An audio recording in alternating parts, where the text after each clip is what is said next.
ตัสสะนะโมตัสสะภะคะวะโต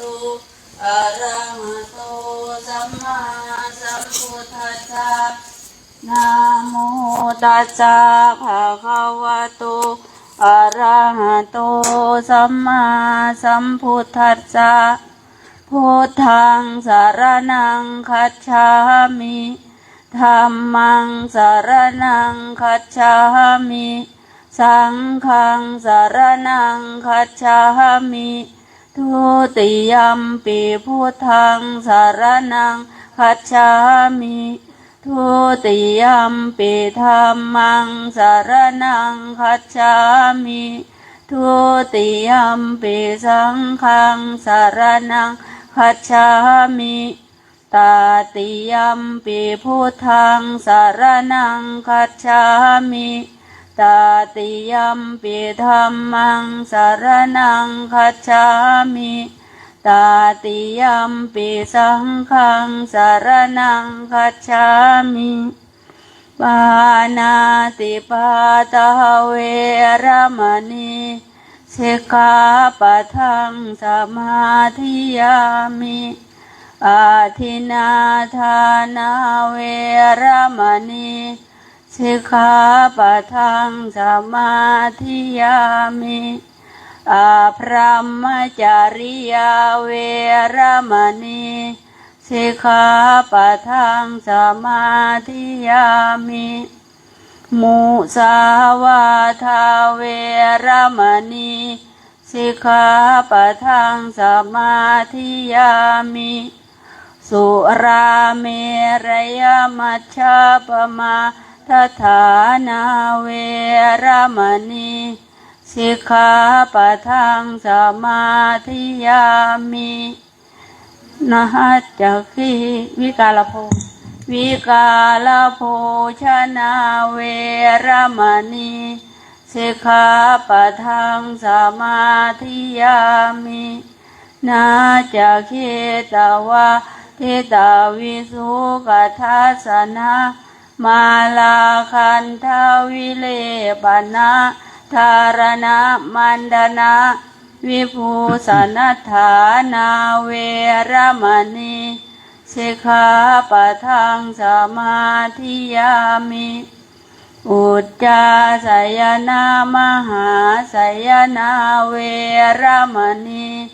สิกขาปะทังสมาธิยามิ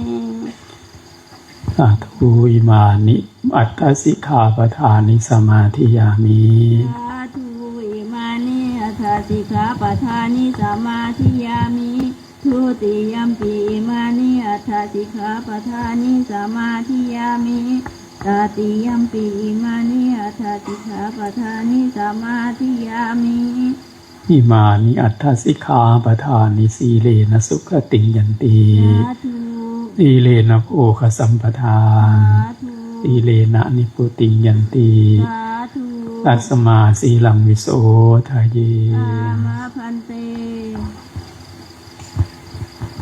พระมาจาโลกาทิปติสัมปติขาดอันชาริอันทิวารังหยาจาทาสันติตาสันตาปาราชาคชาติกาเทเสตุธรรมังอนุกรรมปิมังปาจัง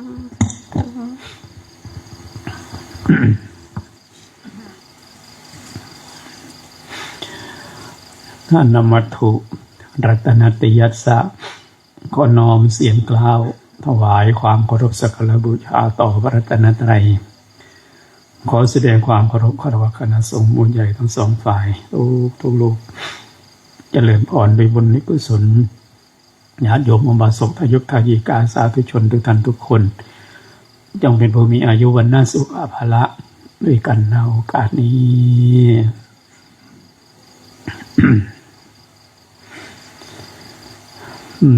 วันที่ย่างเข้าสู่วันที่4ของเดือนสุดท้ายของปี4ธันวาคมแล้วก็ย่างเข้าสู่วันที่4ของงานด้วยแถมวันนี้ก็ยังเป็นวันขึ้น14ค่ำอีกนี่ก็เป็นความพอดีลงตัวในระยะเวลาตลอดจนข้อปฏิบัติที่เราทั้งหลายได้มารวมใจกันทำอันนี้ก็เป็นเวลาทุ่มกับ41หรือ42นาทีวันนี้เป็นวันโกนวันพฤหัสบดีที่4เนาะเดือนธันวา2568วัดป่าสะขวัญบ้านน้องกวางเงินกวางทองบ้านสะขวัญตำบลสะแก้วอำเภอหนองหงส์จังหวัดบุรีรัมย์โดยท่านอาจารย์พระครูวิมลยานวิสิทธิ์รักษาการเจ้าคณะอำเภอเจ้าวาดวัดป่าสะขวัญและก็ญาติโยมเจ้าประสงค์ลูกศิษย์ลูกหาคณะทำงานได้จัดงานพระศาสนางานเข้ากรรมภาษาชาวบ้านหรืองานพระพุทธฐานวิธีงานร้อยรักร้อยเรียงรักษาพระธรรมวินัยรักษาพระศาสนาปีนี้เป็นปีที่20ปีนี้พระสงฆ์ที่มาร่วมงานก็ยังพอมีให้ได้งานมีสีสันได้ดีงามสืบต่อความดีงามออกไปประสงค์ปีนี้ที่มาเข้าประพฤติพุทธานวิธีเข้ากรรมเนี่ยจำนวนลูกกรรมก็56รูปอาจารย์กรรมเมื่อคืนนับได้26ลงตัวอีกแล้วแม่ขาวกับพ่อขาวนี่ก็ไม่ได้นับแม่ขาวปลอมก็มีขอโทษ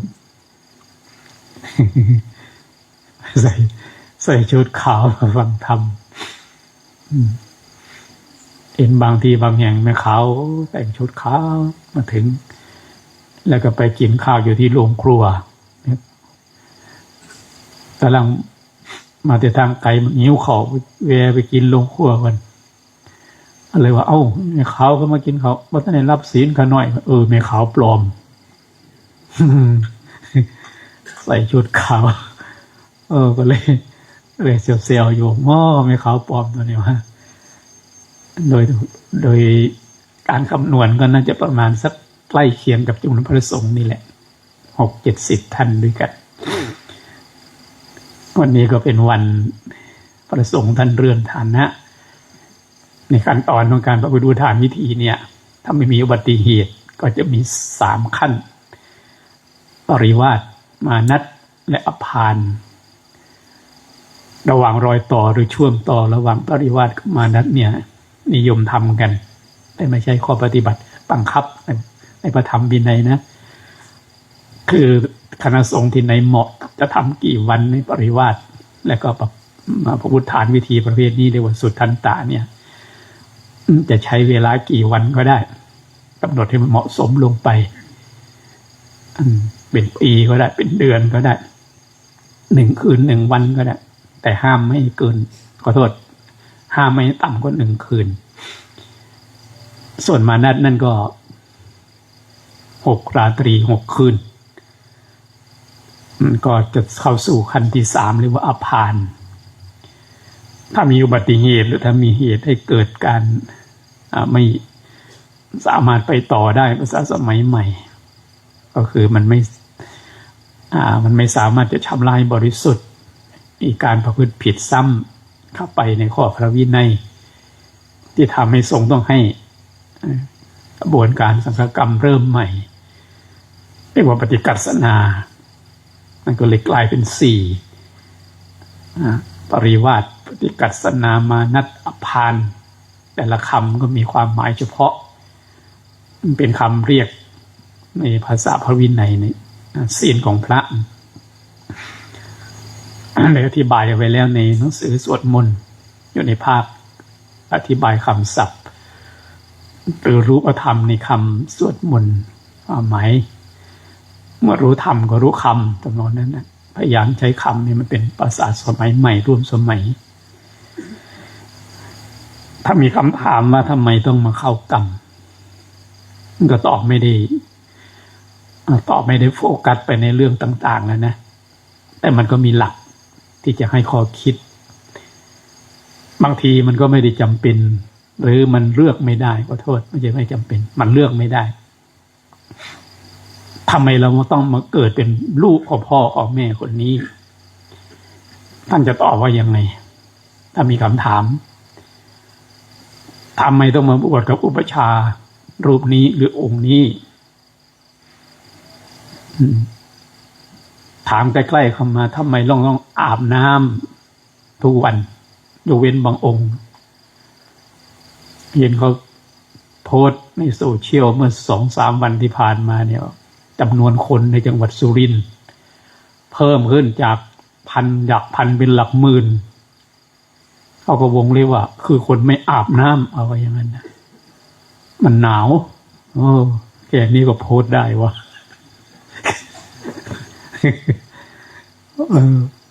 ของเรามันโชคดีที่ไม่หนาวเกินไม่ร้อนเกินอุณหภูมิขณะนี้ก็ในประมาณสัก28หรือ29องศาไม่ได้ดูในเครื่องมือสื่อสารลองคำถามแล้วก็ตอบเจ้าของดูว่าทำไมเราต้องอาบน้ำทำไมเราต้องกินข้าวกินอาหารอาจจะง่ายกว่าเป็นคำถามที่ว่าหรือตอบคำถามที่ว่าทำไมเราต้องเกิด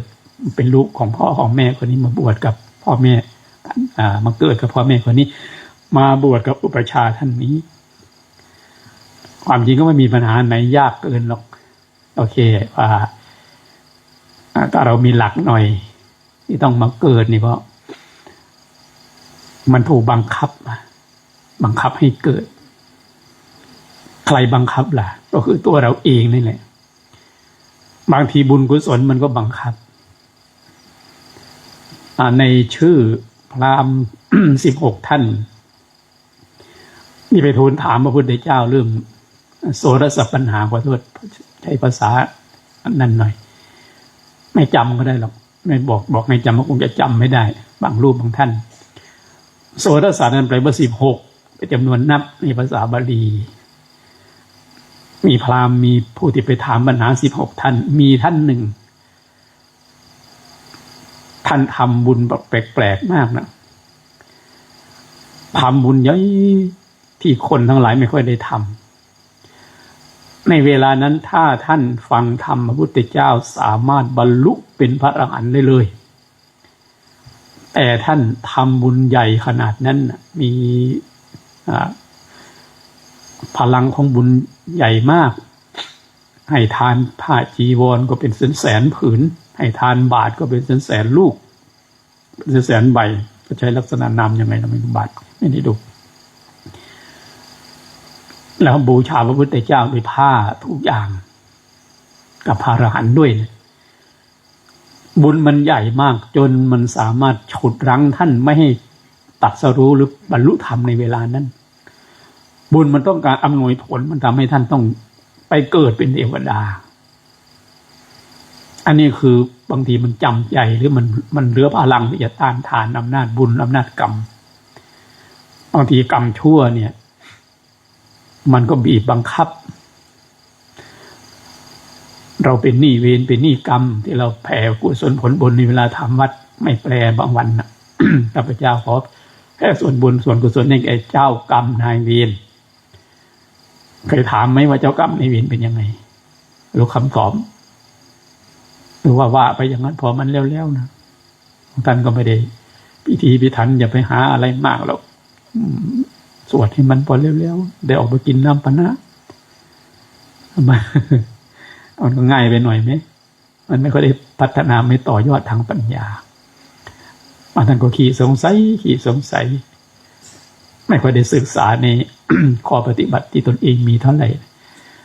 พาแผ่ส่วนบุญส่วนกุศลให้แก่อิสระชนคนผู้เป็นใหญ่ทั้งหลายมีองค์พระมหากษัตริย์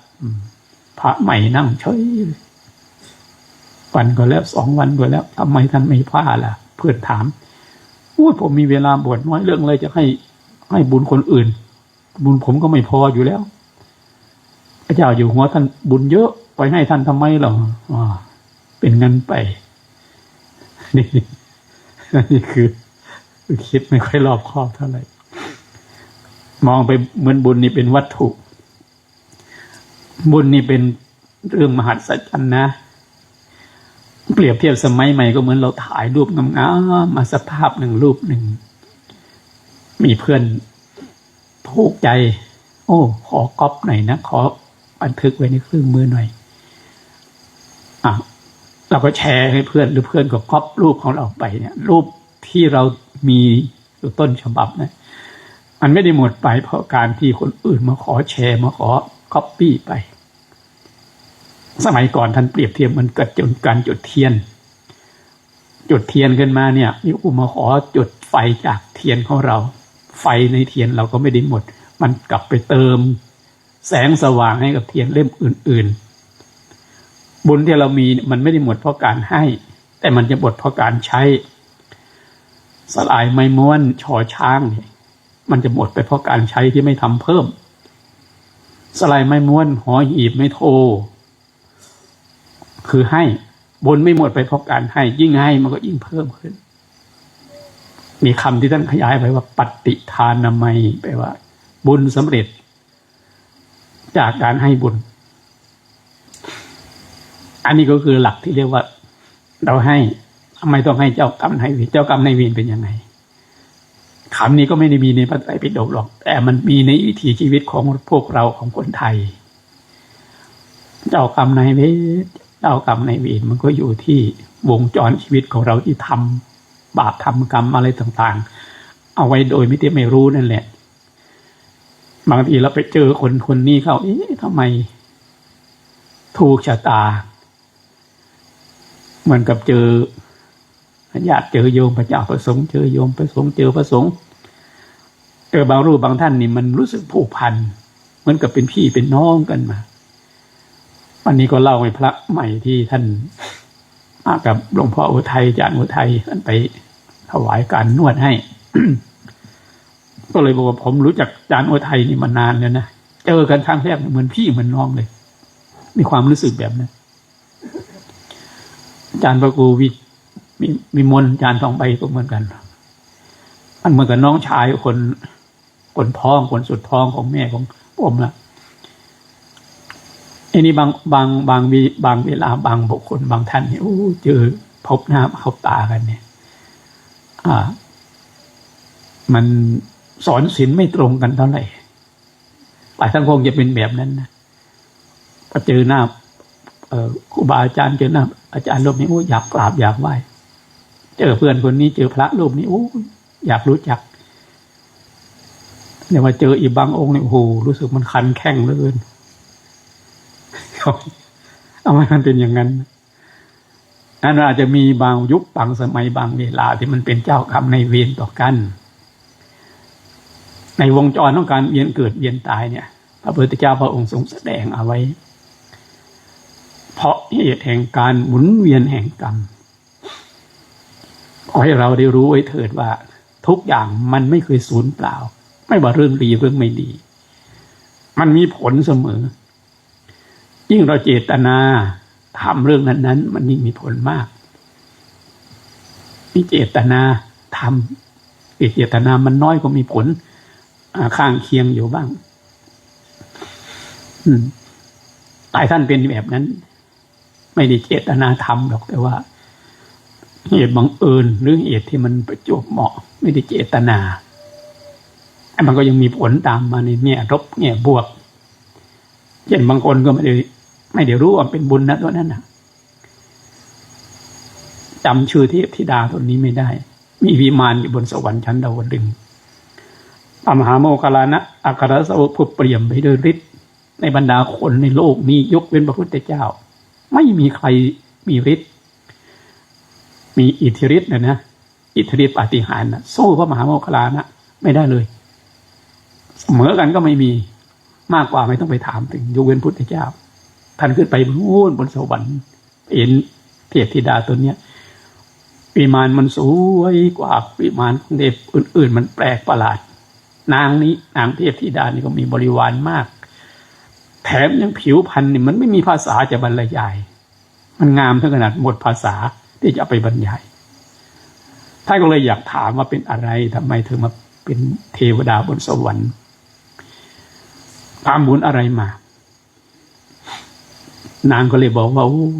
แต่ก่อนอยู่บนโลกมนุษย์เนี่ยบุญที่ทำนี่จำได้เรื่องเดียวทำดีเรื่องเดียวเลยรู้ว่าบุญนั้นน่ะทำให้มาได้วิมานนี้นั่นคือต้นสายแล้วก็ปลายเหตุที่ได้มาเป็นเทพธิดานางวิสาขาเป็นเพื่อนกันนางได้สร้างวัดว่าบุพารามทำการฉลองได้รู้ว่าเพื่อนนี่ใช้เงินไปเยอะในการสร้างวัดแต่วันฉลองวัดถวายวัดนี่มีการแห่กันคนจำนวนหลายพันหลายหมื่นเดินไปตามถนนมีความสุขสนุกสนานมีความสุขจากการได้นางวิสาขาได้ทำบุญคนทั้งหลายก็ไปร่วมขบวนบุญด้วยนางนี้ก็เป็นหนึ่งในจำนวนเพื่อนหลายคนไม่ได้ออกเงินสักบาทสักอะไรนะสักรูปีอะไรนะเงินสมัยก่อนเอาเงินอินเดียเขาใช้รูปีสมัยนี้สมัยก่อนเป็นกหาปณะ แต่ยินดีด้วยสาธุด้วยเพราะบุญเดียวนั่นแหละบุญเรื่องเดียวที่ทำนะไปเป็นนางฟ้าอยู่บนสวรรค์นั้น เนี่ยแต่ว่าเจตนามันแรงนะคือสาธุบางคนบางท่านโอ้ยไม่ดีอะไรมากเราคงเคยได้ยินสำหรับผู้ที่มีบุญหูหรือผู้ที่มีศรัทธามีบุญเก่าอยู่บ้างนะอย่างนางที่มีบาป5 อย่างนะปัญจปาปีนางนี่ก็ทำบาปแบบมันโมโหนะเจตนาทำบาปพระไปบิณฑบาตพระปัจเจกพุทธเจ้าที่จริงพวกนี้ท่านจะทำในอิทธิฤทธิ์ท่านก็ทำได้แต่ท่านไม่ทำท่านอยากจะแผ่บุญให้คนอื่นฝนมันตกถ้ำมันรั่วผนังถ้ำข้างบนมันรั่วหน่อยที่ท่านก็เลยอยากให้คนอื่นได้บุญก็เลยไปบิณฑบาตแผ่ของมาปิดตรงมันรั่วปิดฝนน่ะปิดน้ำฝนปิดเม็ดฝนมองไปที่บ้านนางนี้นางอดีตคนนี้คนเป็นคนสวยนะไปยืนอยู่ตอนนี้ก็เข้าใจว่าที่พระมายืนนี่คือต้องขออะไรสักอย่างเนี่ยไปถามก็อยากได้ดินเหนียวนางกำลังนวดดินเหนียวเพื่อจะปั้นไอ้พวกหม้อพวกภาชนะดินทั้งหลายอยู่นั่งอยู่นี่ถ้าอายุต่ำกว่า40นี่ผมก็ไม่มั่นใจแต่มากก็ไม่มั่นใจว่า วัฒนธรรมการปั้นหม้อปั้นตุ่มน้ำเนี่ยใครเคยเห็นบ้างบ้านเรายังมีนะบ้านเก่าบ้านใกล้ๆบ้านเกิดผู้พูดเนี่ยนู่นทางบ้านน้ำใสบ้านหนองน้ำใสตุ่มก็มีชื่อมากนะตุ่มน้ำเนี่ยเรียกว่าชื่อบ้านนี้เนี่ยทำตุ่มนี่ภาษาปัจจุบันเขาเรียกว่าขายได้เลยเป็นจุดขายเลยนวดดินมันดีดินดีมากอันอะไรต่างๆเขาออกมาอย่างสวยงามคงทนหน้าร้อนก็ไม่ดื่มน้ำมันจะเย็นถ้าในตุ่มตัวเนี้ยมันจะมีช่องระบายสมัยก่อนโยมแม่จะไปเอาเครือไปเอาเถานะภาษาไทยกลางเรียกเถาบ้านเราเครือตำลึงม้วนเอามาลองกดก้นวางตุ่มน้ำบางทีมันก็ไต่น้ำได้มันก็งอกขึ้นมาเก็บไปเจียวฟอมน่านร้อนมันก็จะระบายออกมาได้กินน้ำเย็นๆมาเองเนี่ยบริษัทมีตู้เย็นหรอกครับแต่ก่อนตู้เย็นอย่าไปถามหามาหูซ้ำหรอกไอ้ดื่มน้ำเย็นๆสบายไม่อะไรมาก นางนี่ก็เหมือนกันกำลังนวดดินอยู่พระพเยซูเจ้าเขาไปบิณฑบาตนางนี่ก็รำคาญบ้างอะไรบ้างโมโหบ้าง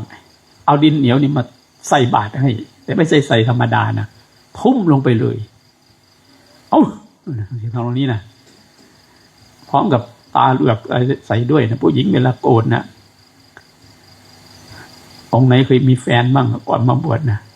เคยเห็นแฟนเจ้าของมันโกรธมันหายพอเฮ้ยหายกูยักเลยตาก็ไปทางหนึ่ง ปากก็ไปทางหนึ่งเขาจึงพูดว่าเวลาโกรธมองส่องกระจกดูให้ตกอกเต้นเมื่อเห็นหน้าทั้งปัญญาปากจมูกเลยลูกตาดังยักษ์สาราสีไม่มีเลยเนี่ยหมดละบ่เสือกันไปลองเห็นบ้างแล้วบ่แต่คนแต่มอมแหละงั้นไอ้ผลบุญที่นางทำเนี่ยมันมีทั้งบุญทั้งบาปเจือกันอยู่ตรงนั้นอันนี้เลยคือการกระทำตัวเองนั้นมันเป็นเจ้ากรรมนายเวรแล้วแต่มันจะไปอยู่ในรูปแบบไหนอยู่ในรูปบุคคลก็มีอยู่ในรูปวัตถุข่าวของอยู่ในรูปอะไรต่างๆก็แปลกไอ้พรรษาที่ผ่านมาเนี่ยผมเล่าเรื่องให้โยมฟังบางอย่างคำว่าผมนี่คือพูดกับพระนะไปธุระขากลับมาจากจังหวัดอุบลราชธานีเข้าจังหวัดศรีสะเกษเส้นทางหลวงชนบทระหว่างอำเภอกันทรลักษณ์จะมาในศรีสะเกษมันจะผ่านอำเภอลืมชื่ออีกไม่อีกทางนี้ทางห้วยตามไม้เนี่ยอำเภอนั่นลืมอำเภอผมลืมนึกไม่ออกบ้านภูเงินภูทองเนี่ยนะห้วยตามไม้เดี๋ยวนั้นนะเดี๋ยวศรีรัตนะเนาะแล้วอีกอันนึงนะอีกอำเภอหนึ่งที่นักมวยดังๆมันเคยอยู่นะพายุใช่ไหนครับแถวนั้นนั่งรถมาลมก็แรงฝนก็ตกหนักด้วยลมแรงด้วยรถโชเฟอร์เพิ่งก็เลยบอกให้ขับช้าๆหน่อยมันมีคันหนึ่งแซงขึ้นมา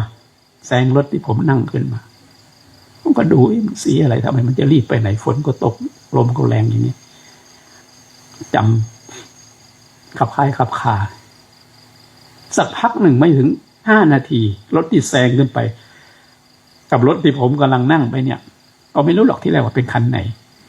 ข้างหน้ามันมีไฟมีเสียงไซเรนบอกให้รู้ว่ามันเกิดอุบัติเหตุมีไฟกระพริบปื้อวาบอยู่นั่นเสียงดังปื้อวาบใต้แหน่อยู่นั่นน่ะก็เลยค่อยๆขับเพื่อจะวิ่งเข้าไปสู่ทางที่เราตั้งใจเอาไว้ไปสู่จุดหมายคือให้มันออกไปจากพื้นที่ตรงนั้นค่อยๆแล่นออมตรงนั้นไปครั้งนี้มันไปได้ช้าก็เลยมองดูข้างที่มันเกิดอุบัติเหตุเนี่ยทำไมเป็นอย่างนั้นนะรถคันที่มันแซงเราขึ้นมาเราจำได้คันนี้ตัวนี้มันเกิดอุบัติเหตุเพราะอะไรต้นไม้ใหญ่ข้างๆถนนน่ะมันล้มลงมาทับรถคันนั้นพอดีเลยผมก็งงนะต้นไม้ต้นนี้เนี่ยมันอยู่มาน่าจะประมาณไม่ต่ำกว่า 70-80 ปีแล้วทำไมมันรอรถคันนี้เท่านั้นมันไม่รอรถผมก็ไม่อยากให้มันรอแล้วนะแต่ว่าผมสงสัยนะมันคือรอรถคันอื่นมันก็ไม่รอนะมันรอคันนี้คันเดียวกดทับไม่รู้คงจะไม่ถึงขนาดเสียชีวิตหรอกเนี่ยนี่คือเจ้ากรรมนายเวรนะมันเป็นระบบแบบนี้ทั้งผู้ทั้งคนเช่นบางคนแต่งงานกับคนนี้มีลูกคนนี้มาสารพัดที่จะนำปัญหามาให้พ่อแม่บางคนก็ถูกลูกมันฆ่าตายรักแล้วรักอีกให้อภัยแล้วให้อภัยอีกไม่มีวันไหนหัวใจพ่อแม่จะไม่รักลูกเลยยิ่งมันมีปัญหามากก็ยิ่งรักมันมากแต่มันตอบแทนความรักด้วยความโหดร้ายตอนมันตัวอย่างเอาไม่อยู่ตัวเองก็ต้องมาตายเพราะไอ้ลูกที่ตัวเองรักนี่แหละนี่เห็นไหมความซับซ้อนแห่งกฎแห่งกรรมเรียกชื่อมันในภาษาที่เราใช้ว่าเจ้ากรรมนายเวรเข้าใจบ่เข้าใจก็นั่งอยู่หันแหละครับพอสิทีต่อไปอีกเลยว่าโน่นขอโทษปัญหาสุขภาพรบกวนคือต่อมลูกหมากปกติเวลาท่านฟังธรรมเนี่ยผมก็ได้ฟังด้วยแต่ผมจะไปเดินฟังมันไปยังฟังอยู่อย่างตุกลม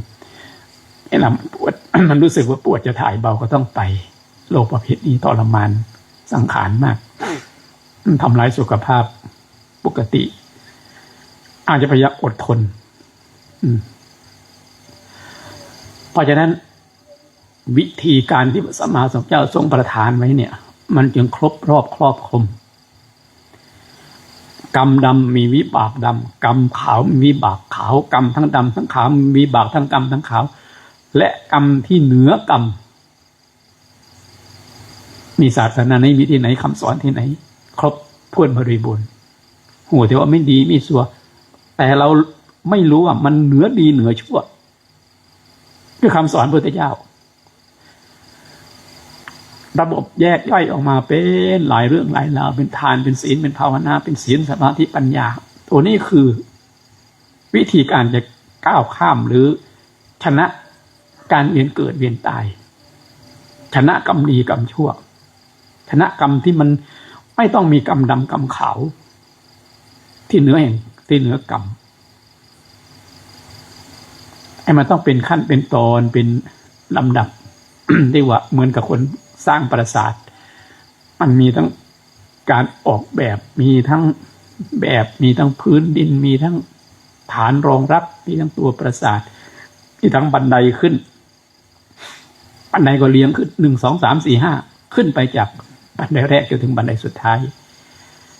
ข้อปฏิบัติของพระศาสนาพุทธเจ้าก็เหมือนกันเมื่อมีศีล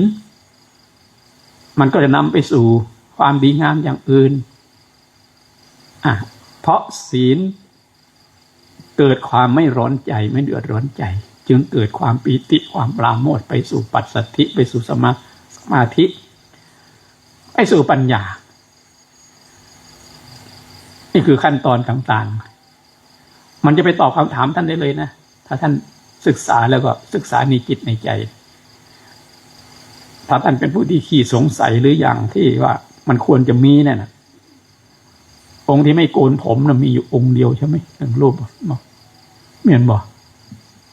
เป็นยังบ่โกนบ่มีมีดโกนหรือสิซึกนะสิ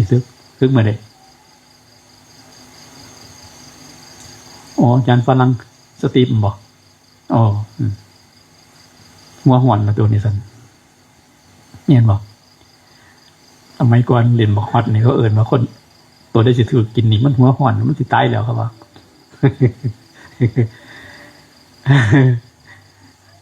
ทีนี้ถ้าท่านจะสึกแล้วหรือมีคนมาถามเราจะตอบเขาว่ายังไงไม่บวชอะไรแม่งหยังไปเข้ากรรมอะไรแม่งหยังเจ้าอะไรตอบเขาล่ะถ้าเราลองคิดดูนะถ้าหากเราไม่มีตัวนี้เลยหรือไม่ตัวที่จะ ตอบคำถามเจ้าของเนี่ยบางทีมันไม่ค่อยมีความสุขหรอกผมได้ยินรุ่นก่อนๆเขาสึกไปมันก็บอกว่าตัวเองไม่ได้อะไรบวชไม่ได้อะไรเลยไม่ศรัทธากับพระที่ยังอยู่ด้วยนะพระที่สึกไปนอกกันนี่บ่ต้องเอาถึงพระที่ยังบวชอยู่นี่มันก็ไม่ศรัทธาลูกเต้าไปแต่งงานแล้วเนาะสึกออกไปแต่งงานมีลูกมีเต้าลูกจะไปทำบุญที่วัดแค่นี้มันจะสอนอย่างอื่นมันก็บ่สอนเพราะมันไม่เคยมีความดีแบบนั้นสอนมึงอย่าไปเลยเจ้าวาดองค์นี้แต่ก่อนกับกูนี่กินเขาวแลกน้ำกันนะเป็นสันติมูแต่นี่มันก็กินครั้งเดียวนั่นเองหลวงพ่อเจ้าวาดแต่ก็พลาดไปไอ้สงสารมันก็เป็นหมูมันซื่อนี่นะเนี่ยเพราะตัวเองเนี่ยมันไม่มีคุณงามความดีที่จะได้กระทำมันไม่มีคำตอบว่าทำดีไปทำไมไปยังตื่นมาไหวพระสวดมนต์ถ้ายังตื่นถึงลูกเช้าท่านพระครูวิบูลย์ท่านไกรสอนเราเป็นโฆษกที่เราพาสวดมนต์นะแล้วว่าเราเห็นพระครูวิบูลย์เห็นครูบาอาจารย์ย่างบิณฑบาตสวดมนต์นั่งสมาธิฉันเขานิบาตมันเกิดคำถามขึ้นมาในใจโอ้ยังสิ่งตัวชีวิตพระเห็นล้างมือให้ครูบาอาจารย์มันประทับอยู่ในความทรงจำอยากไปทำแบบนั้นบ้างให้ครูบาอาจารย์ตัวเองจะได้พัฒนาคุณธรรมคุณงามความดีแต่ถ้าเราไม่รู้จักคิดใหญ่สิตายแล้วก็ล้างมือเจ้าของก็บ่เป็นผมไม่รู้ใครไม่รู้องค์ใดเด่นเรานึกไม่ออกไม่ใช่องค์ใดองค์หนึ่งเนี่ย2 องค์นี่แหละ ไปปฏิบัติงานอาภะเขากับอยู่ที่จังหวัดเลยมันก็มาล้างมือให้ผมฉันข้าวช้าเนาะออกทีหลังเพื่อนพระก็มาล้างบาตรมาล้างมือให้ก็ล้างมือแล้วก็เอาน้ำเทใส่เนาะเอาสไลด์มาให้ถูแล้วก็เอาผ้ามาเช็ดอันไม่ออกซีหาคนเราก็นั่งเบิ่งอยู่แล้วอดบ่ได้แล้วข้านเข้ามาใกล้ๆอันเป็นหยังก็หน่อยมือเห็นมันบวมๆพอนะมันเป็นแผลบ่สิเอาไปใส่ยาบ่เราเขาเห็นพระล้างมือให้นึกว่าเราเป็นแผลที่มือนี่ไงเราบอกเคยเห็นเอาบ่แปลกดอกแต่สำหรับพระนำกันเนี่ยนั่นมันปึกนะคิดแบบนั้นไม่สร้างสรรค์คุณธรรมคุณงามความดีเลยนะทำไมต้องไปล้างบาตรให้ท่านทำไมต้องไปล้างมือ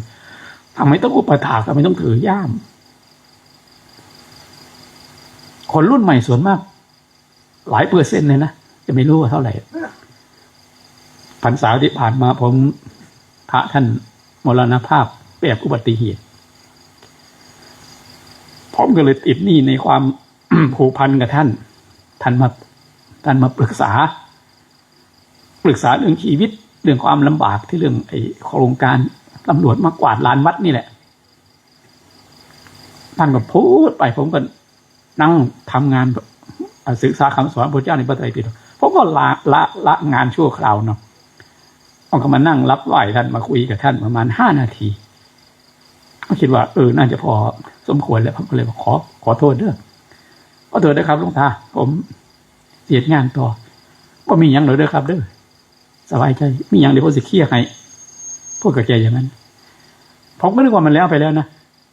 แต่ว่าแกไม่แล้วก่อนจะลงไปจากกุฏิแกก็พูดว่ามันจะเก่งแค่ไหนคนนี้ไอ้พวกที่มันจะมากวาดลานวัดนี่มันดีแค่ไหนมันเก่งแค่ไหนมันหารตายคือกูบอเรา2-3 วันต่อมาแกก็ฆ่าตัวตายผมติดหนี้ในใจมากเลยผมว่าโอ้ยคนมีปัญหาชีวิตป่านนั้นเฮาก็มัวแต่ทำงานโดยลืมชีวิตของเพิ่นน่าสิคุยกันดีๆมันโดนกวนนี่เนี่ยมันฟ้องเจ้าของมันฟ้องมันถามมันอะไรตรงผมก็เลยรู้สึกว่าติดหนี้ในความรู้สึกความผูกพันแท้จะช่วยกันให้มันได้กว่านี้แล้วก็ไม่ได้ทำผมเลยเข้าไปปลีกตัวเข้าไปอยู่ในป่าแต่ท้ายวัดฝนมันก็ตกเกือบทุกวันผมก็วันนั้นก็สะพายถือร่มสะพายย่ามเดินออกมาโยมเห็นเข้าโยมก็ตะโกนบอกเน้นหับหลวงพ่อแน่นั่นวะนะ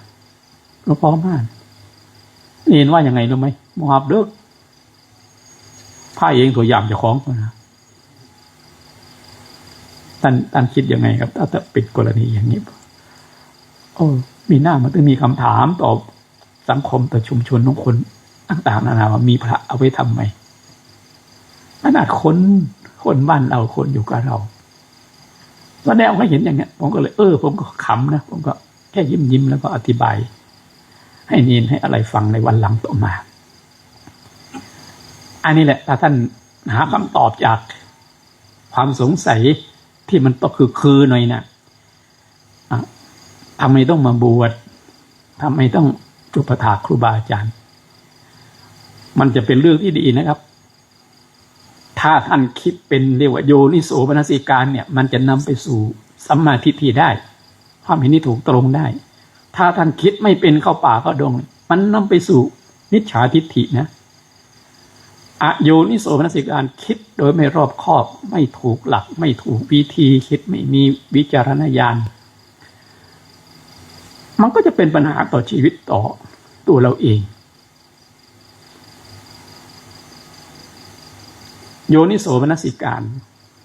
ารรู้จักแยกแยะรู้จักคิดแต่ก่อนหลวงพ่อสุเมโธลูกศิษย์หลวงปู่ชาเนี่ยมาบวชกับท่านใหม่ๆเห็นคนไทยกวาดใบไม้เห็นพระไทยกวาดใบไม้ในลานวัดกวาดใบไม้รับไม่ได้เลยนะเพราะวัฒนธรรมอเมริกาเนี่ยถ้าใครกวาดใบไม้ทำความสะอาดหมายถึงคนนั้นเป็นนักโทษเขาไปบำเพ็ญประโยชน์ให้กับสาธารณะหลวงพ่อสุเมโธนี่บอกอุ้ยไม่ทำหลงงานนักโทษ ยิ่งพระไทยไปอุปถากหลวงปู่ชาไปล้างมือล้างเท้าไปล้างบาตรให้เด็กรับไม่ได้มันเป็นวัฒนธรรมทาสพระไทยอธิบายยังไงก็ยังไม่ยอมวัดผัดเวรกันทำเวรผัดวันไปทำเวรไปล้างห้องน้ำห้องส้วมฝรั่งไม่เอาเลยเป็นอย่างมันเหม็นบัดเวลาไปไทยแบบบ่เหม็นเลยบัดนี้เวลาสิล้างมันเหม็นเอาไปมาจะเห็นนานๆเข้าไปนั่งฟังหลวงปู่ชาเทศหลวงปู่ชาประเทศแต่ภาษาอีสานบ่เคยบอกภาษาวาลังเถื่อก็งงแต่มันแปลกตรงที่ว่าหลวงปู่ชารู้ว่าจะคิดอะไรทุกเวลาแล้วก็รู้ว่าคนจะพูดยังไงบางทีท่านก็เดินไปใกล้ๆเทศนานเป็นชั่วโมง2 ชั่วโมงแล้วก็นั่งฟังไม่รู้เรื่องเป็นทุกข์อยู่นั่นแหละก็เลยหลวงปู่ชาเวลาจากนั้นก็เลยครับพูดใกล้ๆว่าวัดหนองป่าพงนี่มันเป็นทุกข์เนาะเข้าใจว่าทุกข์มันอยู่ที่วัดหรือมันอยู่ที่ใจของเราไหนควรรู้จะคิดนะมันไม่ได้อยู่ที่วัดเลยองค์อื่นก็มีความสุขเวลาเขาได้ล้างมือล้างเท้าเวลาเขาได้กวาดใบไม้ก็มีความสุขทำไมวัดหนองป่าพงเพิ่งจะทุกข์เฉพาะเรานั่นหลักเปลี่ยนความคิดใหม่มหาประโยชน์ลองทำดูสินี่ลองอุปถากครูบาอาจารย์ดูที่นี่แกไม่อยากให้ใครไปแย่งคิวแกเลยเหมือนกันครับถ้าท่านตอบคำถามตัวเองได้ว่ามันมีประโยชน์ตรงไหนลองจดบันทึกดูสิตื่นมาจดบันทึกอย่างน้อยก็คือจดไปในความทรงจำไว้ได้ขอโทษอารมณ์แรกที่ท่านตื่นกับอารมณ์สุดท้ายที่ท่านหลับอารมณ์ไหนมันไปปรากฏถามหยาบๆให้มันเห็นเป็นวัตถุว่าความคิดก่อนที่ท่านจะหลับนอนหลับเวลานั้นพอนึกออกไหมมันคิดถึงมันกำลังคิดเรื่องอะไรคิดถึงธรรมแล้วคิดถึงเธอคิดหอดเมย์บอกคือหอดอย่างตื่นกันมาจิตมันแวบไปเรื่องอะไรมือมันไปทำอะไรก่อนฝึกมันได้นะก่อนจะหลับถ้ามันหลับคาโทรศัพท์นี่แย่มากเลยนะตื่นมากกับขั้วหามันก่อนมูเลยอันนี้ก็แหมมันมีก้าวหน้าเลยโทรศัพท์มันเอาชีวิตเราไปกี่นาทีต่อวันมันมีบางรุ่นนะครับ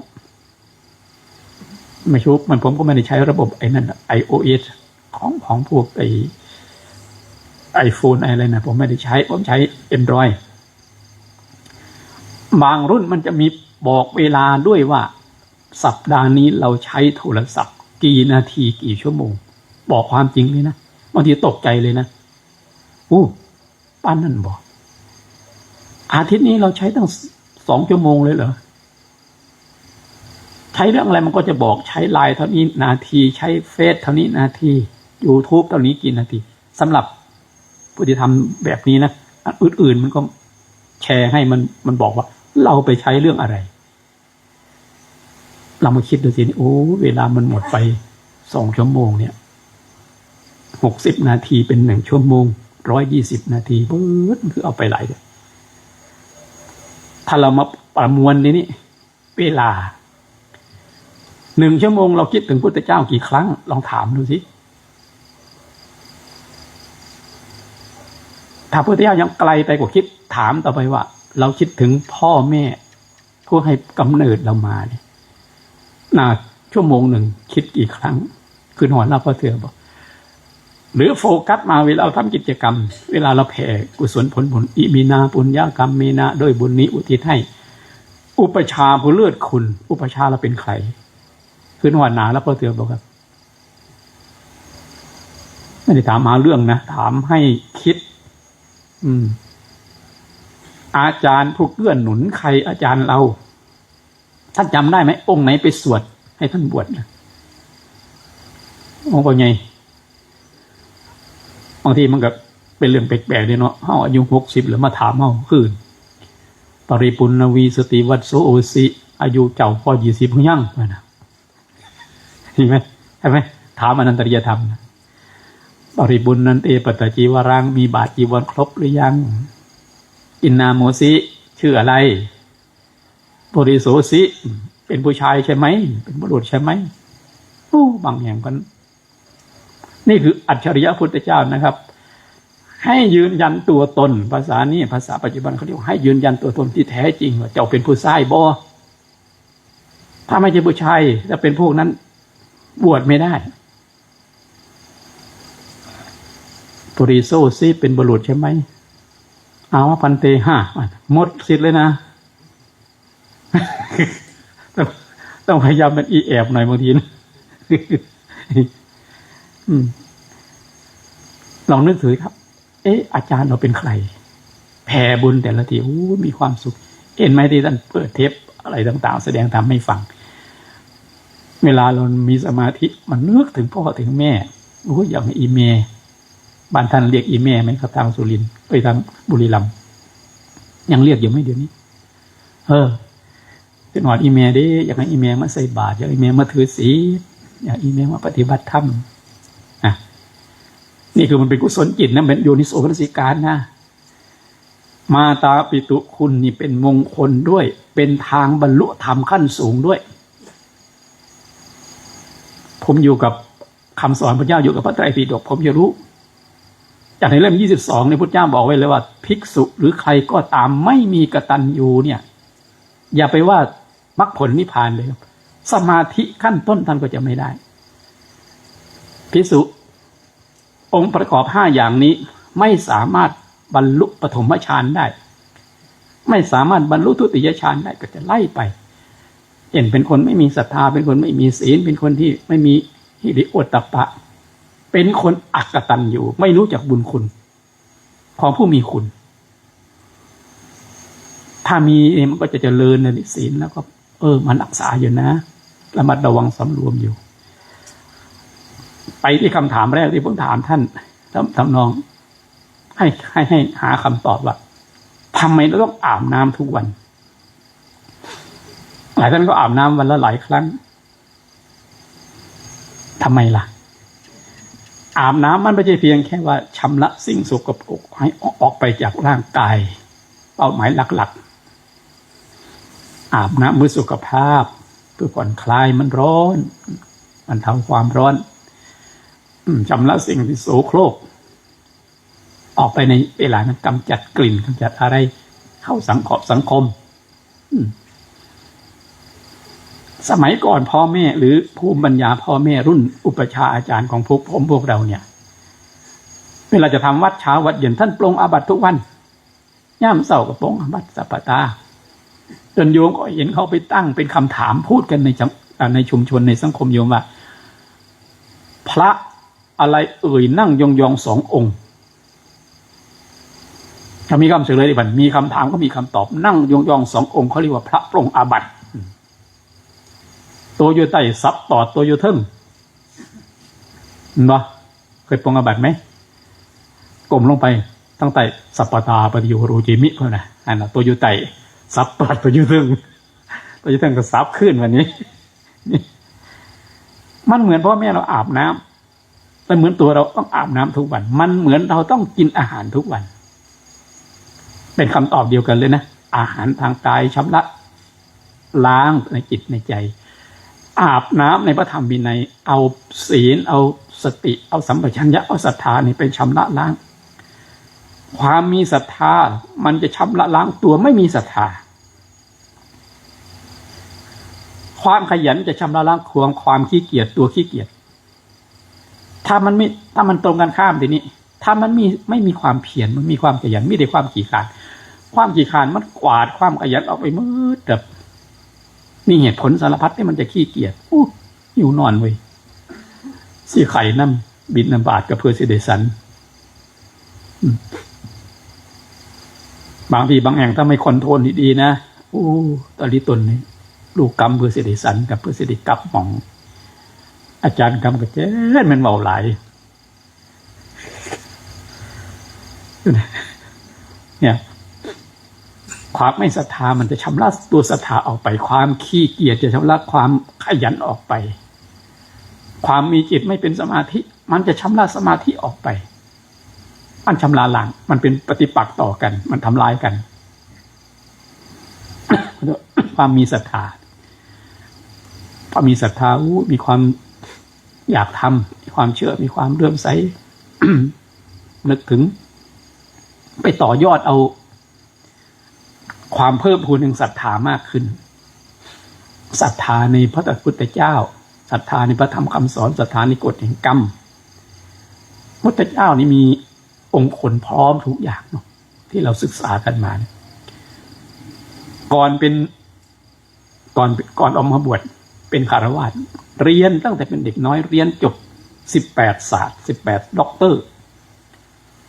ตอนไปอินเดียผมจะเอาเรื่องนี้ไปอธิบายให้โยมที่อินเดียฟัง18สาขา18ด็อกเตอร์มีอะไรบ้างไม่บรรยายท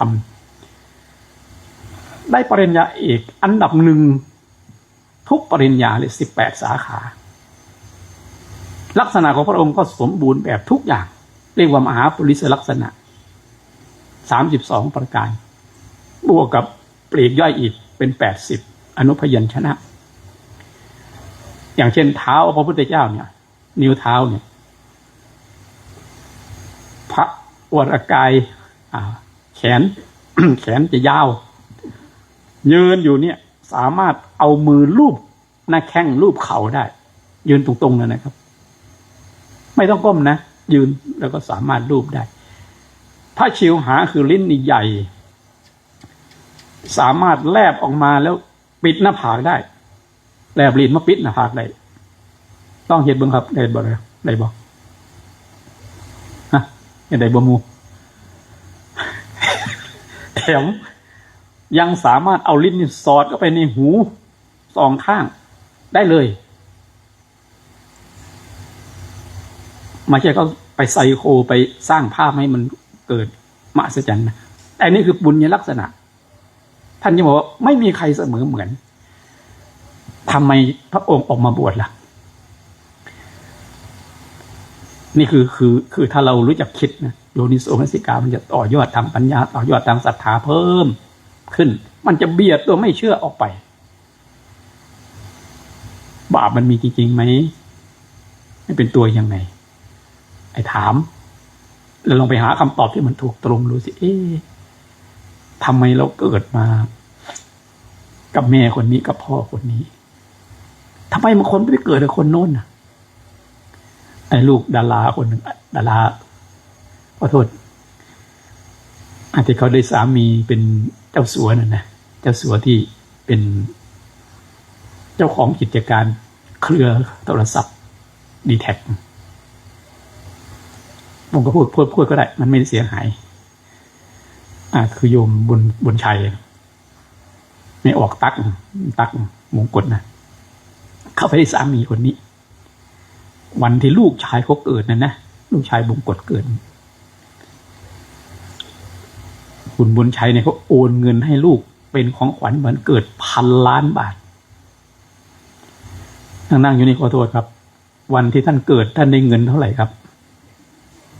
ฮะได้พอสลึงมูสิได้ผลละตอนตายผลแล้วเนาะใส่ปากไงถ้าเราลองคิดสิครับทำไมมันเป็นแบบนั้นล่ะยังไงมันจะนำไปสู่ความบุญกรรมบุญนำกรรมแต่งมันทำไม่ให้มันทำมาไม่เท่ากันนิ้วมือมันมียาวมีสั้นพ่อแม่เดียวกันท่านเคยสังเกตท่านเคยศึกษาดูประวัติไอ้แฝดสยามไหมแฝดอินแฝดจันสมัยก่อนผมก็เกิดไม่ทันเองก็หรอกแต่ผมรู้ว่าเขาบันทึกไว้ยังไง2 คนนี้เกิดเป็นแฝดเดียวกันใช้อวัยวะหลายอย่างด้วยกันแต่หมอสามารถใช้วิทยาการทางการแพทย์ผ่าออกมาได้แยกร่างออกมาได้ทั้งที่แต่ก่อนมันติดกันนะพอผ่าออกมาปั๊บ2 คนนี่คนละเรื่องเลยนะนิสัยคนละเรื่องเลยอีกคนหนึ่งเนี่ยยังกับพระจันทร์ข้างขึ้นเลยสง่างามขาวสะอาดบริสุทธิ์อีกคนหนึ่งตรงกันข้ามเลยหลุดโลกไปเลยกินเหล้าเมายานักเลงหัวไม้ทำไมเขาเรียกนักเลงหัวไม้ทำไมก่อนเขาเอาไม้ตีหัวมันดุ แต่จริงก็พูดเต็มคำว่านักเลงหัวไม้หน้าสามแต่ก่อนใหม่หน้าสามมันเหมาะมือใส่พวกหมดเนี่ยอินเนี่ยเป็นคนที่ใจบุญสุนทรทานแต่จันเนี่ยตรงกันข้ามนะแฝดอินจันนั่นอ่างนี่สำคัญนะครับค่อนข้างจะน่าศึกษาดูทุกคนนะอย่างเมื่อคืนขึ้นเทศใช่ไหมอุทัยเขาถามบอกครับ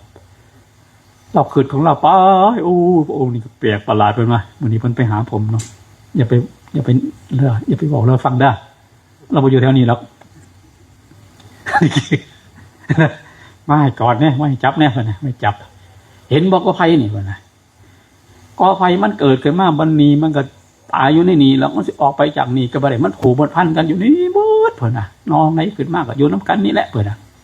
เพิ่นนี่เขาท้าวอ่ะเพิ่นเลยว่ารู้ไหมนี่คือคำสอนพระปัจเจกพุทธเจ้านะพระปัจเจกพุทธเจ้าทุกองค์หรือหลายองค์ท่านเห็นแบบนี้ท่านเอามาสอนตัวเองออกบวชเป็นพระปัจเจกพุทธเจ้าเลยนี่เห็นบอกเขาอ่างเก่งเนี่ยอินและอุทัยวันนี้ก็เอี่ยมครับวันนี้กสิใครเนี่ยจุดตัวเนาะพอได้มีสื่อนะคนนี้นะตัวกันได้เนี่ยอะไรครับพ่อกำเนิดพ่อแม่มันทำให้ต่างหรือบุญกรรมมันทำให้ต่างถ้ากรณีนี้มันยังไม่จบนะมันยังไม่ใช่ปลายน้ำมันยังไม่ปลายเหตุนะโอ้มันจะหมดเวลาแล้วก็ดีเหมือนกันวะยังไม่ได้เข้ายังไม่ได้เทศนะครับนี่แค่อธิบายฟังแค่ถ้าเป็นมดแต่เป็นวงดนตรีใหญ่ๆเขาก็แค่ร้องเพลงซื่อๆเลยนี่บ่ทันได้เอาของจริงมาเด่นหมอชีวกบุญมลพัฒน์ครับแทบจะไม่รู้เลยว่าพ่อแม่เป็นใครเป็นลูกกำพร้าพระราชาเอาไปเลี้ยงพระราชาเสด็จผ่านมาจากไปเที่ยวแต่ยินเสียงกามันร้องได้ยินเสียงสุนัขมันเห่ามันขู่ตะคอก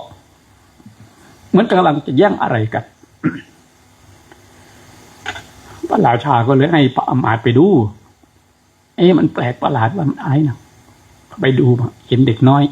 ผู้ชายอยู่ในกองขยะตายหรือมีชีวิตอยู่ล่ะยังมีชีวิตอยู่พระเจ้าค่ะจึงเป็นที่มาของว่าชีวกะพระราชาเอาไปชุบเลี้ยงก็เลยมีคำว่าโกมารพัฒน์เด็กที่พระกุมารหรือเด็กผู้ชายที่เป็นกุมารเพราะพระราชาชุบเลี้ยงแม่เป็นโสเภณีพรจักผู้ใดพอรู้ว่าตัวเองเป็นเด็กกำพร้าตกใจเปลี่ยนวิธีคิดใหม่เปลี่ยนความปมได้ตัวเองนำไปสู่ปมดินมองไปว่าชีวิตคนมันจะเป็นประโยชน์กับโลกใบนี้คนทำยังไงจะคิดถึงเขาคิดถึงคนประเภทไหนในโลกใบนี้ที่ตายไปแล้วเนี่ยเราเองเป็นคนเราคิดว่าเราคิดถึงคนที่ตายจากเราไปเนี่ยเขาทำประโยชน์อะไรกับเราแสดงว่าคนนั้นต้องมีประโยชน์ต่อคนอื่นต้องโลกต่อโลกทำยังไงถึงจะเป็นอย่างนั้นอะไรบ้างที่จะทำประโยชน์ตัวนั้นวิชาการแพทย์ทุกคนเกิดมาไม่มีใครไม่ป่วยหรือมีน้อยก็เลยไปเรียนวิชาแพทย์นั่นไงอ่านแก่นคิดเปลี่ยนจากความลำบากอีสำนวนภาษาไทยว่าเปลี่ยนวิกฤตให้เป็นโอกาสถ้าท่านเกิดมาในกำเนิดที่มันไม่ดี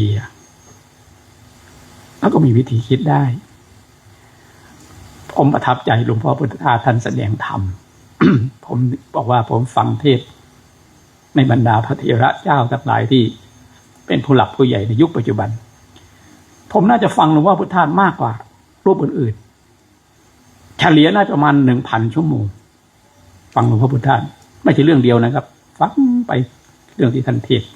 แต่ผมไม่เคยเจอบทธรรมบทนี้เลยวันหนึ่งก็เห็นในช่อง YouTube มันจะมีเนื้อหาเด้งขึ้นมาว่า7 นาทีหลวงพ่อพุทธทาสเทศเรื่องการบวชเอาไปนั่งฟังมีความเหมือนกับไม่มีชีวิตอยู่ในโลกนี้เลยมันนิ่งไปเลยมันมีความสุข ท่านบอกว่าการบวชมันมีคุณค่าอย่างไงมันเหมือนเป็นคำตอบทุกคำตอบอยู่ในการบวชนี่แหละพ่อแม่เราฝากผีฝากไข่เอาไว้กับลูกฝากทุกสิ่งทุกอย่างเอาไว้กับเรื่องของการออกบวชของลูกนี่แหละทั้งสืบต่อทั้งตระกูลสืบต่อทั้งพระศาสนาสามารถทำให้เติมเต็มความต้องการของพ่อของแม่ได้แต่ก่อนคนเขาจะแต่งงานกันนะอุดมการณ์เขาหลักๆคือยังไงถ้าท่านจะไปแต่งงานกับแม่ออกกับผู้สาวเนี่ยทำไมท่านจึงจะไปแต่งงานถึงจะมีเมียได้ลองตอบสิครับจุดมุ่งหมายคืออะไรตอบให้มันตอบคือในนี้ตอบล่ามกเบาเลยครับ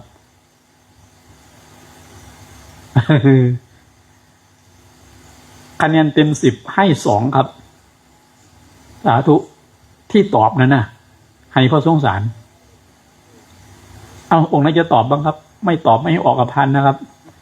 โอ้ครูปันนี่บ่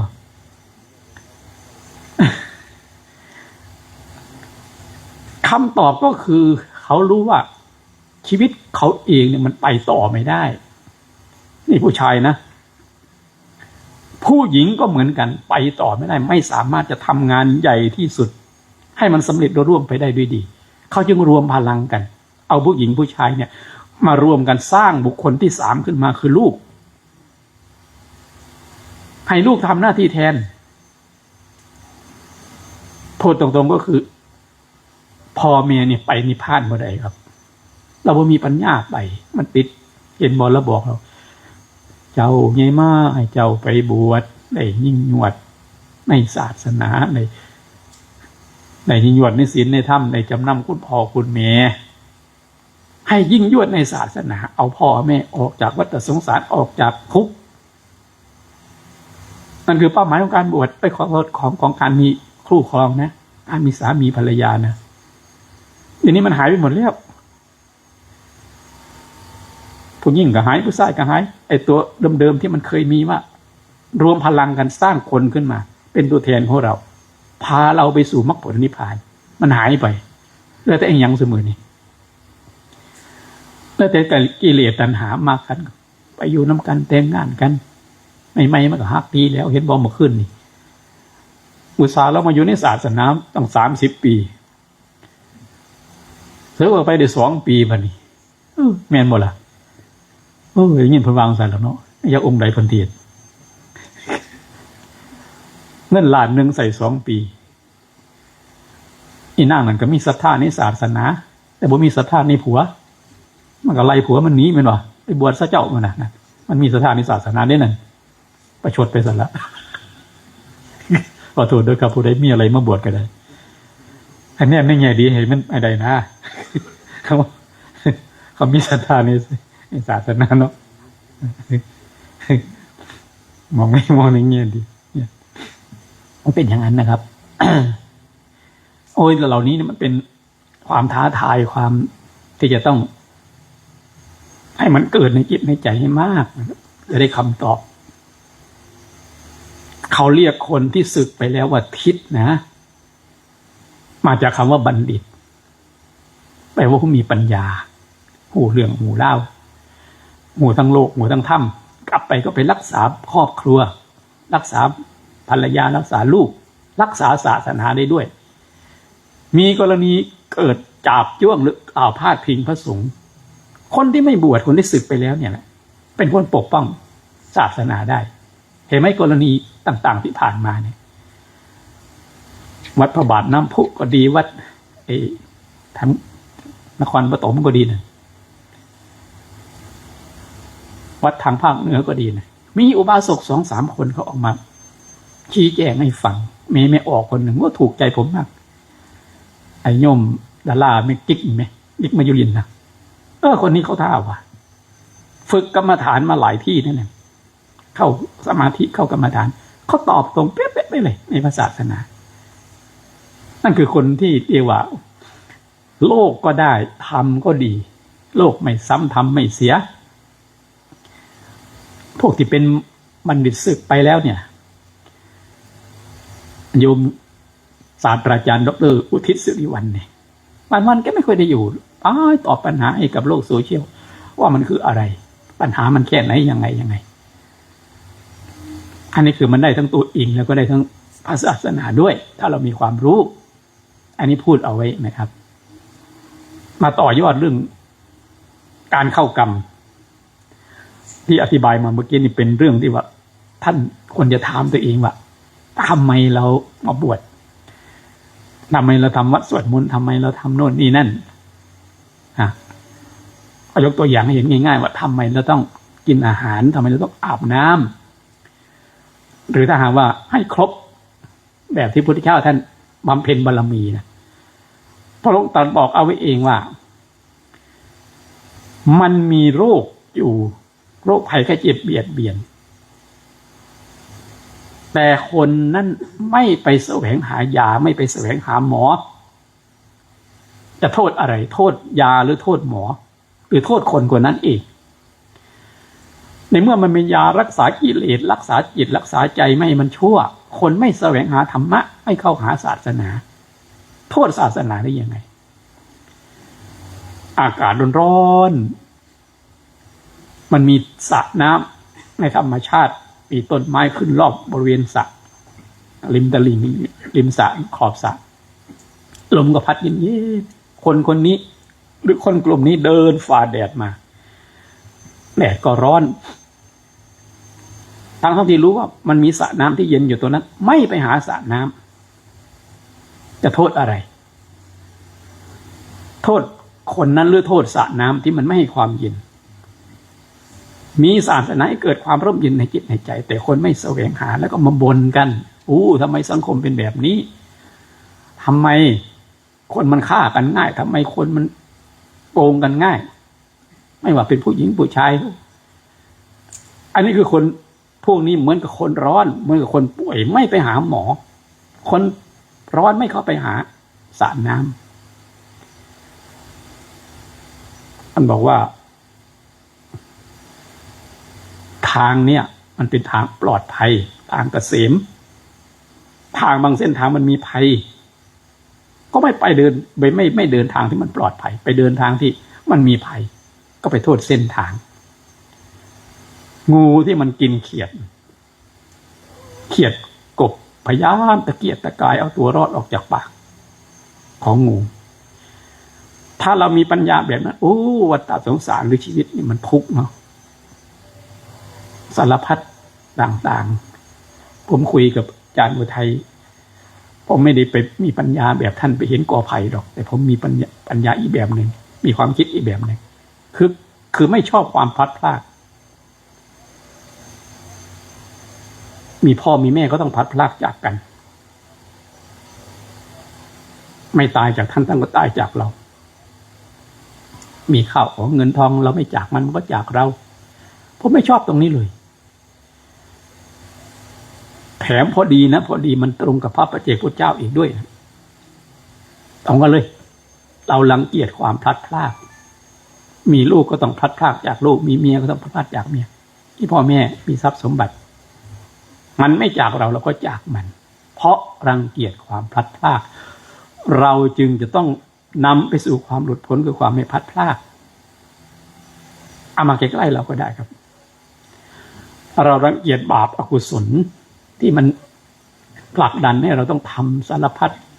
มันบังคับบัญชาเราไม่ว่าราคะไม่ว่าโทสะไม่ว่าโมหะเราบอกว่าเราเป็นนายเรามีพุทธเจ้าเป็นนายมีพระธรรมเป็นนายมีพระสงฆ์เป็นนายเราเป็นทาสพุทธเจ้าเป็นทาสพระธรรมเป็นทาสพระสงฆ์แต่คำพูดเราเนี่ยโทษภาษาสมัยเขาเรียกมันไม่ตรงปกทำไมไม่ตรงปกล่ะพวกเราคนก็ตอบซื่อๆตอบสำเนียงอาหารตอบทำไมคุณไม่ตรงไปตรงมาไม่ตรงปกกับผมบ่เป็นหนังสือนะมันก็ตรงเกินเนาะบ่เป็นหนังสือก็เลยบ่ตรงปกแต่คำที่บอกว่าเราเป็นทาสพุทธเจ้าถามจริงมันเป็นทาสอะไรขี้เกียจมันบังคับเรามันเป็นนายเราแล้วเราเคยชนะมันกี่ครั้งแพ้มันกี่ครั้งขี่ขาดเด่นคนหวยเด่น หวนหวยก็ดีลำคาญก็ดีงุนงีก็ดีง่วงเอาหานอนสารพัดพวงศาสตร์พวกเนี้ยอันนี้คือฝ่ายมารนะที่เราบอกว่าพร้อมทั้งมารและเสนามารไม่ดูให้ดีความมีทิฏฐิมานะความไม่รู้เรื่อง โมหะผมไม่ได้มองนะแต่ผมคิดว่ามีอยู่ไม่น้อยเลยที่ยกระดับตัวเองขึ้นมาอย่างน่ารักทำไมผมต้องบอกว่าเอา17:50 น.เป็นเวลาที่เราจะได้ทำวัดกราบพระรัตนตรัยพร้อมกันนะครับพร้อมแล้วกราบผมไม่ได้หันมาดูไม่ได้หันไปข้างๆว่ามีใครกราบพร้อมบ้างและสันนิษฐานว่าจะมีบางท่านไม่รู้เรื่องเลยอาจจะคิดอันซ้ำกราบก็บอกไงไปแห้งละกลับก็เป็นอยู่ตัวนี่ท่านรู้ไหมนี่คืออะไรมานะหรือความถือตัวหรือความกระด้างเป็นเสนามารเป็นมารที่เราเองไม่รู้ว่ามันเป็นมารตรงกันข้ามในคำบอกในคำแนะนำเนี่ยมันมีพระพุทธเจ้าอยู่ในนั้นพระเจ้าคือคำสอนของพระองค์ทำในวินัยในพระองค์แสดงและสอนแล้วโสว่าจะสตาความเป็นคนว่าง่ายความมีความเคารพคารวะพระเจ้าบอกไว้เลยนะว่าพระอรหันต์เนี่ยทุกประเภทเลยนะถ้าพระองค์บอกให้ลงน้ำในเวลานั้นไม่มีคำถามว่าทำไมต้องลงไปเลยเดินลงไปในโคลนก็ลงพระอรหันต์นี่คือผู้สิบบริบูรณ์สูงสุดในทุกๆเรื่องรวมทั้งศรัทธาด้วยแต่ปุถุชนเรามักจะมีคำถามแปลกๆอยู่ภาษาสมัยใหม่เขาเรียกว่ามันชอบนั่นนะในเรื่องที่ไม่เป็นเรื่องในเรื่องเป็นบุญนี่เพิ่นขนาดใดทำไมต้องทำบุญทำไมต้องทำไม่ทำก็ไม่เห็นเป็นไรเนี่ยแต่เรื่องอื่นบ่แม่นเลยบัดจะใส่บาตรแต่ละทีพระนี่มาทำไมนี่แม่นพระแท้บ่นี่เนี่ยบวชโดนปานใดนอนนี่เนาะ20-30 ปีโอ้ยผัวอีกอบ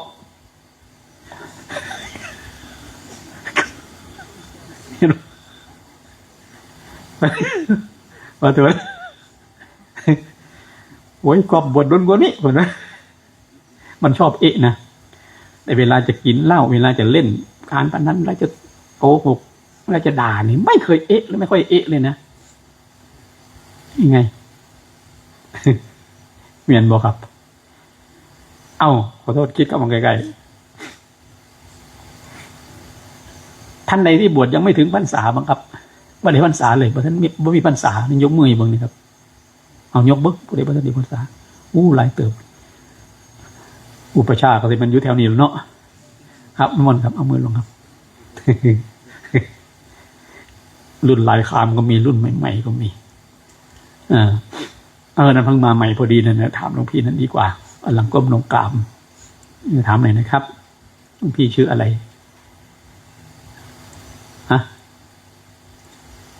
ท่านนั่นแหละจันทโชตุไม่ปนมมือเป็นหรือเปล่านั่นนะอายุเท่าไหร่ครับปีนี้30แล้วปี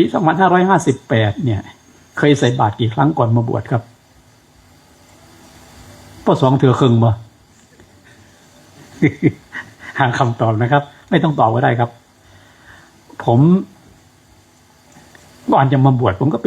ป็นคนมาก่อนเหมือนกับท่านนั่นแหละ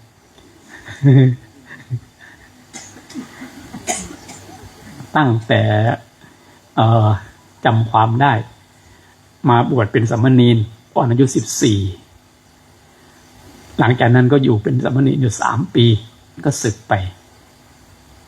เป็นหนุ่มท่านเชื่อไหมผมเคยเป็นหนุ่มนะครับผมไม่ได้โกหกนะ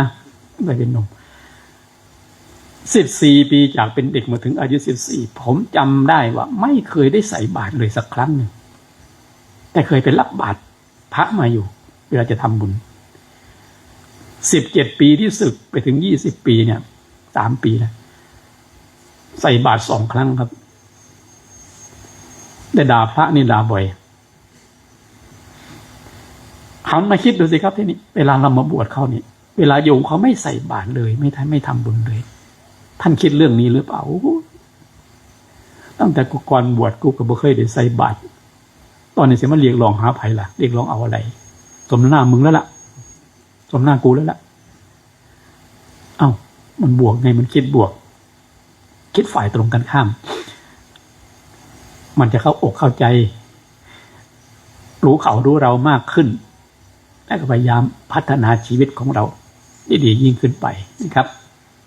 ท้ายเรื่องการขึ้นมานัดเข้ามานัดวันนี้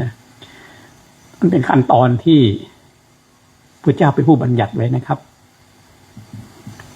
ให้เรามีความเข้มขลังเข้มข้นมากขึ้นวัดปฏิบัติปีกย่อยที่เรียกว่า94ข้อเนี่ยเท่าจำนวนตัวเลขเท่ากับปริวาสแต่ว่าจะต่างระดับความเข้มข้นกันหน่อยบางข้อเหมือนกันบางข้อพิเศษขึ้นมาตั้งแต่ข้อ1ถึงข้อ29ระหว่างมานัสกับปริวาส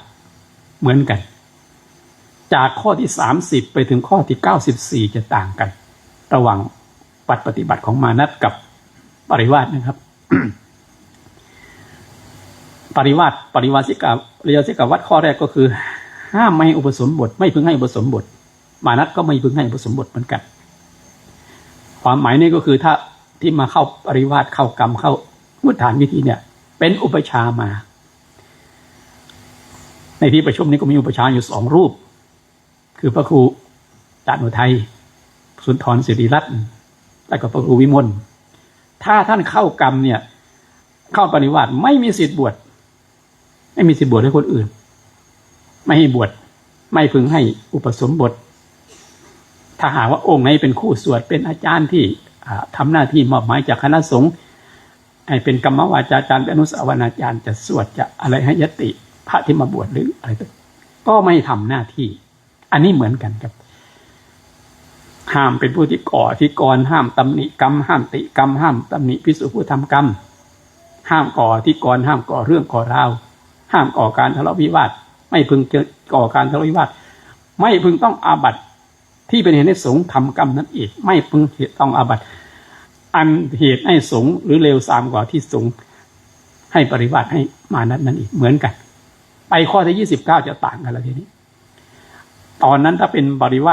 วาสิกะก็คือไม่พึงออกจากอาวาสที่มีภิกษุไปสู่อาวาสที่ไม่มีภิกษุฟังไม่ยากหรอกถ้าว่าเราค่อนข้างจะศึกษาหน่อยสถานที่อยู่เขาเรียกว่าอาวาสคือวัดนั่นแหละภาษาบาลีเราเอ่ยง่ายว่าบ่ควรออกจากวัดที่มีภิกษุไปสู่วัดที่บ่มีภิกษุวัดอื่นที่บ่มีพระ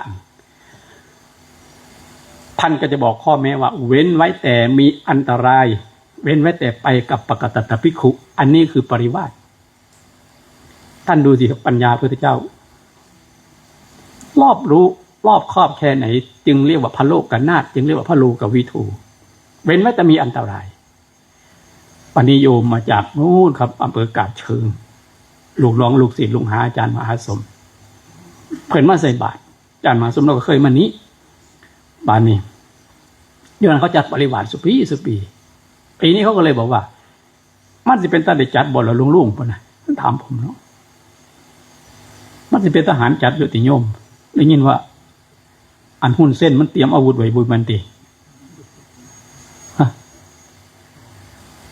ถ้าเกิดว่ากำลังเข้าปริวาสกำลังสมาทานวัดอยู่นะถ้าลูกปืนมานี่ระหว่างเก็บวัดกับเก็บกฎหนีท่านจะเอาอะไรเพราะว่าอาจารย์กรรมตัวเด็กแลนน้ำกลลูกกรรมคักๆแล้วมาสั่นกันลูกกรรมตัวเด็กแลนน้ำอาจารย์กรรมถามผมเนี่ยเว้นไว้แต่มีอันตรายไม่มีอาจารย์ก็ได้ไปได้ครับลูกปืนมาเนี่ยโจรมาเนี่ยโอ้เปิดอะไรแล้วอันนี้คืออันตรายอย่าว่าแต่อันตรายแบบนั้นเลยครับลองฝนตกดูสินี่ตกจากแล้วมานี่แม่ขาวสิถาทันบ่ทันว่า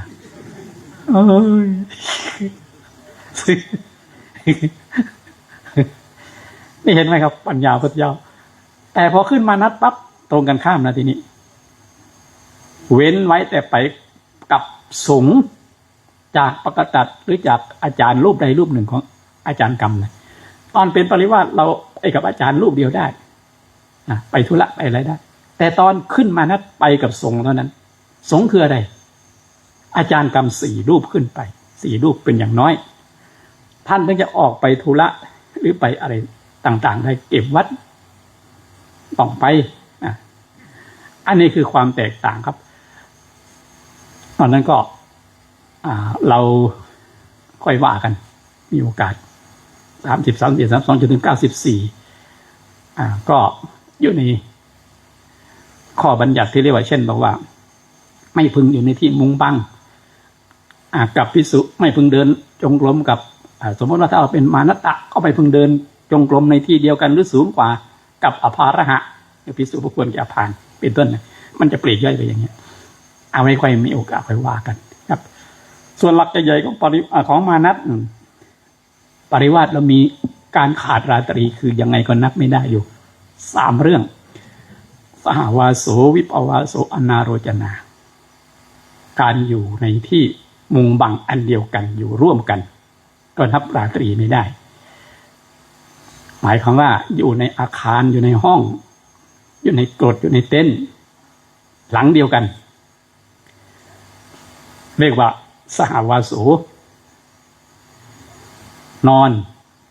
นั่งฉันที่สุดท่านเอาการเอนกายนะคำว่าสหวาโสนี่คือเอาอริยบทของการนอนองค์ไหนจะนอนก่อนไหนจะนอนหลังขาดราตรีเหมือนกันอยู่ปราดและอยู่ไกลระยะท่านปัญหารบกวนผมมากนะสุขภาพผมพยายามใช้ขันติทุกอย่างอดทนมากเลย ระบบขับถ่ายเนี่ยพยายามเข็นให้มันทำหน้าที่เต็มที่การอยู่ปราศจากมีพระท่านส่งข้อความไปถามผมเยอะท่านบอกว่าไปหาไม่เจอคำว่าเลทุบบาทที่แปลว่าขว้างก้อนดินเนี่ยมันไม่มีคำว่าขว้างมีแต่คำว่าบุรุษปานกลางก้อนดินของบุรุษปานกลางตกลงไป2 ครั้งเป็น1 เลทุบบาทมันไม่มีคำว่าขว้างผมก็เลยบอกว่าโอ้ท่าน10 ปึกปานนั้นดิพ่อน้องอยู่ซื้อก้อนดินมันก็สิตกเองบ่อันบ่โยนไปแม่นบ่หมู่คือจังไดวะมันจะเอาจังไดเฮา เอาจังไดก็บอกเด้อครับผมก็เลยบอกว่าแม้จะไม่มีคำบอกอย่างนั้นโดยตรงก็น่าจะรู้แล้วว่าคืออะไรเหมือนเราสวดโอวาทปาติโมกข์นั่นแหละสัพพปาปัสสะอาการนังการไม่ทำบาปทั้งปวงกุลสุภสมถาอันทำกุศลในถึงพร้อมสุจิตตประโยชน์ปานังการชำระจิตของตนให้ขาวรอบเอตังพุทธานะศาสนังทำ3 อย่างนี้เป็นคำสอนพุทธเจ้าทั้งหลายมันมีคำไหนแปลว่า3 อย่างบ้างในนั้นศัพท์คำไหนไม่มี